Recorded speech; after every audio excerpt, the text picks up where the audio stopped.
Apa kabarnya anak solih? Bu Azizah doakan semoga anak solih sekeluarga dalam keadaan yang sehat. Baiklah anak solih, sudah siapkah belajar kali ini? Jika sudah siap, kita awali dengan bersama-sama membaca basmalah. Bismillahirrahmanirrahim. Semoga dengan bacaan basmalah tadi Allah memberikan pemahaman kepada kita dalam belajar. Pada kesempatan kali ini, Bu Azizah akan menyampaikan materi bahasa Indonesia mengenai pidato.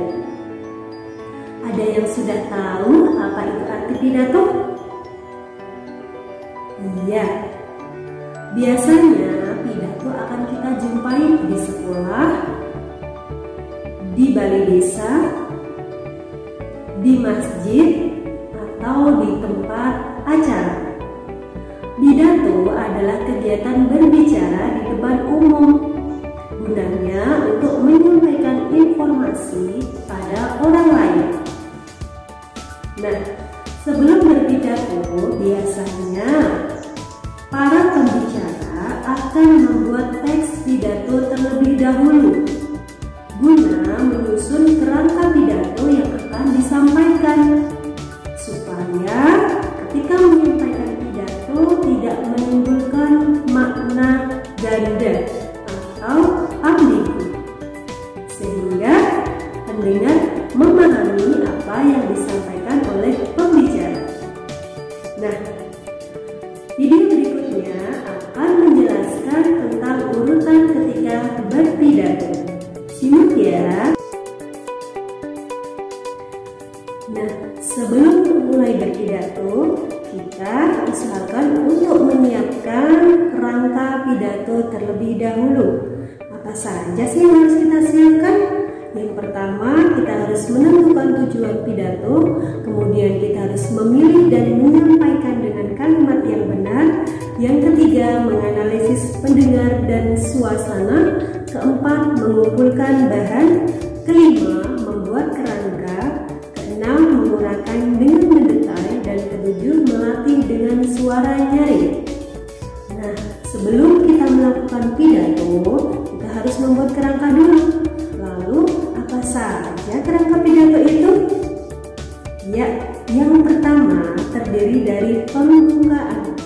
Pembukaan berisi salam, kemudian salam penghormatan. Dan kedua adalah inti dari pidato, pokok dari bahasan yang akan kita sampaikan ketika berpidato. Lalu yang ketiga adalah penutup, berisi tentang kesimpulan dari pidato yang telah kita sampaikan. Berikut ini adalah contoh salam pembukaan, kegiatan inti dan juga penutup ketika berpidato. Simak baik-baik ya. Assalamualaikum warahmatullahi wabarakatuh. Asyhadu an la ilaha illallah wa asyhadu anna Muhammadar Rasulullah. Rabbi shrah li sadri wa yassir li amri wahlul 'uqdatam min lisani yafqahu qawli. Amma ba'd. Yang saya hormati pimpinan Yayasan MIT Tonoboyo, yang saya hormati Kepala Madrasah MIT Tonoboyo, yang saya hormati pula para dewan guru dari MIT Tonoboyo. Tidak lupa kepada santri-santri MIT Tonoboyo yang saya cintai dan saya banggakan. Pertama-tama marilah kita panjatkan puji syukur kehadirat Allah Subhanahu wa Ta'ala, di mana atas karunia dan kenikmatan dari Allah sehingga pada pagi hari ini kita dapat berjumpa dalam keadaan yang sehat walafiat tanpa suatu arah. Salawat dan salam selalu tercurah kepada junjungan kita Nabi Agung Muhammad Sallallahu Alaihi Wasallam yang kita nantikan syafaatnya di yaumul qiyamah. Amin Allahumma amin. Virus corona atau COVID-19 sudah melanda dunia dalam waktu kurang lebih 1 tahun ini. Sehingga supaya kita terhindar dari virus corona, alangkah lebih baiknya kalau kita melakukan tindakan kuratif atau tindakan antisipasi. Apa saja tindakan yang harus kita lakukan? Yang pertama, kita harus rajin mencuci tangan menggunakan sabun, tentunya di air yang mengalir. Yang kedua, mengenakan masker ketika akan bepergian atau keluar rumah. Ketiga, menjaga jarak dengan orang lain. Keempat, mengurangi mobilitas. Jadi, jika ada urusan yang tidak terlalu penting, usahakan tetap berada di dalam rumah. Yang kelima adalah mengurangi kerumunan atau menghindari kerumunan.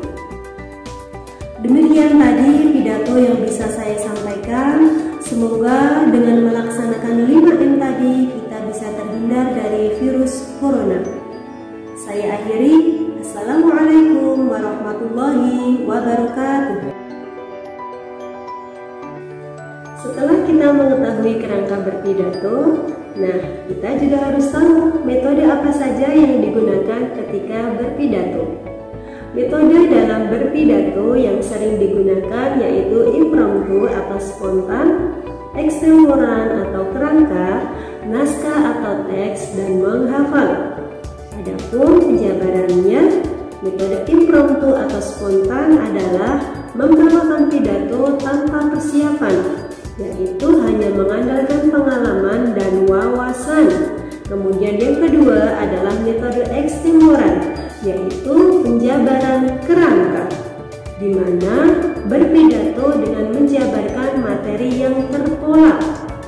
Yang ketiga adalah metode membaca naskah, di mana seorang narasumber akan membacakan naskah yang dibuat sebelum mereka berpidato.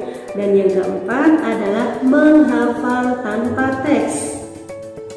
Itu tadi beberapa metode dalam berpidato.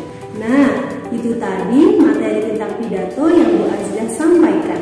Semoga apa yang Bu Aziza sampaikan bermanfaat untuk anak-anak semuanya ya. Tetap semangat belajar, kerjakan sholat 5 waktu, dan juga selalu menjaga kesehatan. Jangan lupa untuk subscribe dan like